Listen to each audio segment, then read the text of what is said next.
بصوا الشعرايه، لا حلوه، لا يعني حلوه جدا، جامده جموده. تعالوا نشوف هنعمل النهارده ايه بالظبط. عندي حاجه، هي عندي بقالها فتره بس انا ما كنتش بستعملها خالص. يمكن داخله في حوالي سنتين ونص معايا. انا ما فكرتش استعملها غير دلوقتي. جربتها، لقيتها حلوه جدا. حبيت الاول اشوف هتبقى عامله ازاي في شعري، وارجع اعمل بيها فيديو علشان ابقى عرفت ابعادها ايه وبتستخدم ازاي وكل حاجه، يعني ابقى عرفت كل امكانياتها وكل مميزاتها وكل عيوبها، وارجع اعمل بيها فيديو. دي بقى لها اكتر من سنتين ونص حرفيا عندي، ما فكرتش استعملها غير من يومين ثلاثه. فتعالوا بقى نشوف هنعمل بيها ايه بالظبط وهنستخدمها ازاي. هنقول ايه مميزاتها، هنقول ايه عيوبها. هنسمي الله كده، ماشي. هنسمي الله. ده جهاز اهو، هو ده شكله. دي مكوة شعر كيرلي جديدة وغريبة. علشان كده انا فعلا حرفيا والله يمكن اكتر من سنتين ونص كمان ما اعرفش عنها حاجة خالص. لما قررت اطلع استخدمها دلوقتي وفعلا لقيت ان هي كويسة، بس صعبة شوية. يعني هي محتاجة تبقى ايدك فيها اول باول كده، تمام. طبعا كلام البنات. تعرفي تستخدميها صح، تستخدميها بالراحة، عشان الغلطة فيها بفورة. يعني الغلطة فيها، ودي رقم واحد في عيوبها، يعني دي من عيوبها اللي انا كنت هتكلم عليها، ان الغلطة فيها مش زي اي مكوة تتصلح، لا الغلطة فيها الشعرية راحت خلاص. وطبعا العلبة بتاعتها هي الكتالوج، تمام. انا بالنسبة لي العلبة هي الكتالوج، لان اللي انا محتاجة اعمله بشوفه على العلبة، تمام. مرة او مرتين من يوم ما استعملتها لدرجة ان انا نسيتها. بس دلوقتي لما لقيتها كويسة وايدي اخدت عليها، يعني استعملتها مرة وفي المرة التانية كانت خلاص تمام. قلت اطلع من فيديو. هي مش مكنه كيرلي عاديه، مش مكوه عاديه. ايه المكنه دي؟ مش مكوه كيرلي عاديه زي اللي بنشوفها في البيوتي سنترز، لا دي شكلها غريب جدا. يعني حتى نبص من جوه عامله ازاي. عايزه اقول لكم من كتر ما انا نسيها جوه الماركه بتاعتها تقريبا اتمسحت شويه. بس تعالوا نشوف هنعمل فيها ايه. تمام. بيجي معاها الكتالوج بتاعها اهو، لكن انا بالنسبه لي الكتالوج الاهم موجود هنا اهو. هنا اهو. دي بتحدد لك وبتختاري درجه الويفي اللي بتكوني محتاجاها. يعني محتاجاه كيرلي قوي قوي، محتاجاه ناتشورال خالص كانه طبيعي جدا، محتاجاه الميديم اللي هو ولا كيرلي قوي وفي نفس الوقت مش ليس، لا يعني حاجه بسيطه كده، مدي ويفي بسيط قوي. فانا بالنسبه لي هي دي درجات الحراره هي اللي بتحدد انت عايزه ايه تحت. يعني اهو 230 و12 ده بيكون رومانتك قوي، يعني كيرلي قوي قوي قوي، تمام. 210 ده اللي هو بيكون سيمي ويفي شويه، يعني ويفي بس مش كيرلي قوي. اقل درجه حراره اللي هي 180 على 8 دي اللي بتكون ناتشورال قوي. فانا بالنسبه لي ما اهتمتش بالكتالوج، انا احتفظت بالعلبه حوالي سنتين ونص او ثلاثه كمان اكتر، علشان لما بعوز درجه حراره معينه هو دي اللي انا بحبها، تمام. فهنجرب الثلاث درجات دلوقتي في الفيديو ونشوف ايه. لكن هي دي درجات الحراره اللي بتقرري وبتحددي انت عايزه ايه، وتحت كل درجه حراره اسم درجه الويفي اللي انت كبنوته بتكوني محتاجاها، تمام. فنحتفظ بالعلبه دي، تمام. بيكون جاي معاها اتنين من دي اهو، التوكه دي، تمام. هنجرب بقى دلوقتي، هنسمي الله. ادي زرار الباور بتاعها اهو، تمام. ده اللي بيقيس درجه الحراره، ده اللي بتتحكم فيه مئويه، وده اللي بيطلعها، يعني بيزود درجه الحراره بيقللها او بيزودها، تمام. هنبدا مثلا عايزينه كيرلي قوي قوي، هنعملها 230 على 12، تمام. يعني هي دلوقتي درجه الحراره بتاعتها الطبيعيه اللي هي الناتشورال قوي اللي هي 180 على 8 اهي. طيب انا عايزه ال 230 على 12 مثلا اهي. ادي ال 12 اهي تحت اهي، ادي ال 12، تمام. فوق بزود لحد ما بوصل 230 درجه الحراره من هنا، من ده بزودها 230، وده اللي عامل زي الميزان المقلوب ده ال 12، تمام. خليني مثلا امسك زي ما قلنا هنتكلم على مميزاتها وهنتكلم على عيوبها. تمام. الشعر هي ما بتحتاجش تسخن، مجرد ما بنحط الفيشه ونشغلها خلاص هي اخدت درجه الحراره، ودي من احلى ميزه فيها ان هي ما بتحتاجش زي اي بيبي ليس تانية ان هي تقعد فتره لحد ما تاخد درجه الحراره. لا، مجرد ما نحط الفيشه نظبط درجه الحراره يتعمل. ما بناخدش خصله كبيره من الشعرايه. يعني بصوا قد ايه حته صغنونه قوي اهي. نعمل كده، هدخل الشعرايه كده اهو. سامعين الصوت؟ لما تعمل الصفاره دي بقى كده تمام اهو. اهو ممكن ارجع ده كده ورا، ناخد خصله تانية مثلا. طبعا لما يتعمل كمان من فوق اهم حاجه تكون الخصله رفيعه قوي. ليه؟ عشان الشعرايه ما تروحش وتتحرق، لانها الجهاز ده بيلف جوه، فلو الشعرايه تقيله الجهاز هيلف عليه ومش هيخرج الشعرايه، هتضطري تقصي شعرك. حرفيا حرفيا مش هتخرج، هتتعقد جوه، هتتلف حوالين زي الترس كده جوه، مش هتخرج، هتضطري حرفيا تقصي شعرك، حرفيا شعر هيتقطع. فدي حاجه من عيوبها. بالراحه قوي. اول ما تديني الصفاره دي انا كده عرفت ان هي تمام اهي. بص عامله ازاي؟ ده الويفي اللي هو القوي، اللي هو الويفي القوي. طبعا لما بنجيب الشعرايه من فوق غير ما بناخد من الجزء اللي تحت، انا بس بوريكم الشكل. طيب ده شكل تمام، ده الويفي القوي، يعني اللي هو لما تعملي شعرك بالطريقه دي هيطلع عامل كده اهو.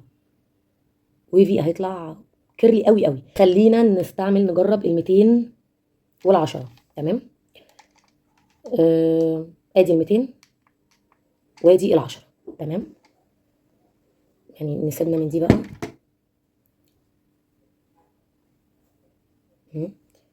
كده جزء صغنون خالص، نقلل كمان اهي. حته الامان دي حلوه، اللي بتعرفني ان كده الشعرايه تمام. بصوا، هي دي اللي في الغالب انا كعلا بستعملها، يعني المره او المرتين اللي استعملتها فيها عملتها كده. احلى حاجه فيها زرار الامان ده. ادي الويفي. بصوا هنلاحظ ان في فرق بين دي ودي. بصوا دي مجعده اكتر، لكن دي لا، يعني ويفي كده شويه اهو. ادي الفرق. تمام. اخر حاجه بقى اللي هي بتبان ناتشورال قوي، اللي هي 180 و8. ماشي، هنظبط درجه الحراره على 180 و8. 180 و8. تمام. خليني اجيب مثلا جزء من هنا كده. تمام. بصوا هتبقى عامله ازاي.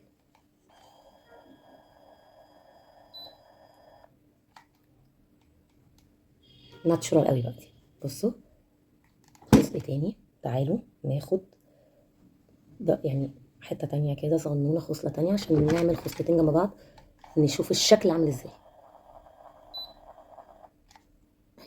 بصوا بصوا عجبني انا بقى الموضوع، يعني عملت بيها مثلا 3/4 شعري. بص عامله ازاي. هي غريبه شويه، غير جهاز الويفي اللي احنا متعودين عليه. بص عملت الشعر ازاي، جامده بجد. طيب خلينا نتكلم. طبعا لما بنفصلها بنيجي نفصلها كده بقى خلاص اهو الجزء ده كده. خلينا نتكلم عن مميزاتها. مميزاتها اكتر من عيوبها. بمعنى مميزاتها ان هي بتديكي درجه الحراره متنوعه، يعني 3 درجات حراره على حسب ما انت عايزه شكل وستايل شعرك ايه. بمعنى ان زي ما قلنا بنظبط درجه الحراره من هنا. ممكن نشوف من الكتالوج عادي، بس انا بالنسبه لي لا، بريح نفسي وشفت من هنا. تمام. وبالمناسبه الضمان بتاعها بيجي على العلبه كمان. طبعا هي بره الضمان عندي، انا بقول لكم بقالي حوالي اكتر من 2.5 سنين. تمام. لكن الضمان بيكون على العلبه، فنحتفظ بالعلبه. بتديني 3 درجات حراره وثلاث اشكال. مش بتجبرني او مش مثلا بتحدد لي شكل معين استعمله، لا بالعكس، 3 درجات حراره على حسب الشكل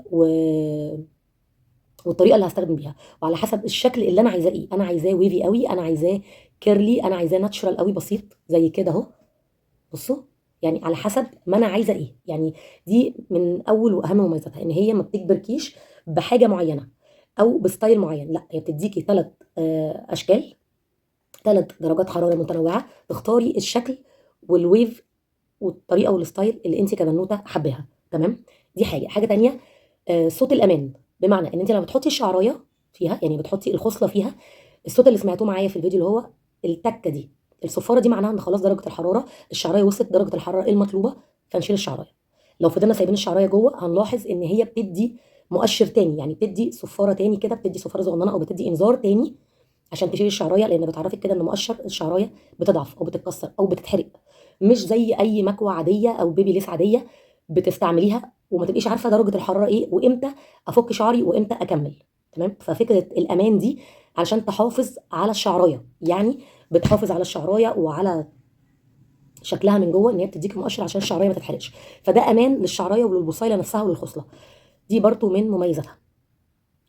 ميزه ثالثه، ان مش بنستنى لما تسخن زي اي بيبي ليس، لا لا خالص، مجرد ما نحط في الفيشه نظبط درجه الحراره نستعملها. فانا شايفه ان مميزاتها اكتر من عيوبها. بالنسبه لعيوبها تقريبا عيب واحد بس، الشعرايه لازم تكون رفيعه، يعني انت لو مستعجله ما تستعمليهاش. دي للناس اللي بالها رايق، اللي عندها طول بال، اللي عندها مناسبه بعد 3 4 5 ساعات. لكن لو مستعجله وعندك مشوار او عندك حاجه مهمه ما تستعمليهاش. ليه؟ لان ممكن تقعدي تعملي الشعر في ساعتين مثلا. ليه؟ علشان بناخد شعرايه خصله خصله. عشان من يعني عيوبها او تقريبا العيب الوحيد اللي فيها ان هي ما بتنجزش في الشعر، يعني بتقعدي تعملي فيها وقت طويل، يعني مش منجزه. لو عندك مناسبه اعملي قبليها بكذا ساعه، لو مستعجله ابعدي عنها تماما. علشان دي لو تقلتي الشعرايه، يعني لو خدتي خصله كبيره وتقلتيها، يعني الخصله دي انا قسمها على مرتين، لو خدتي الخصله دي كلها هتلف على الترس اللي هنا اللي هو جوه بيلف كده، حرفيا الشعرايه مش هتطلع. حرفيا خصله الشعرايه والله ما هتطلع.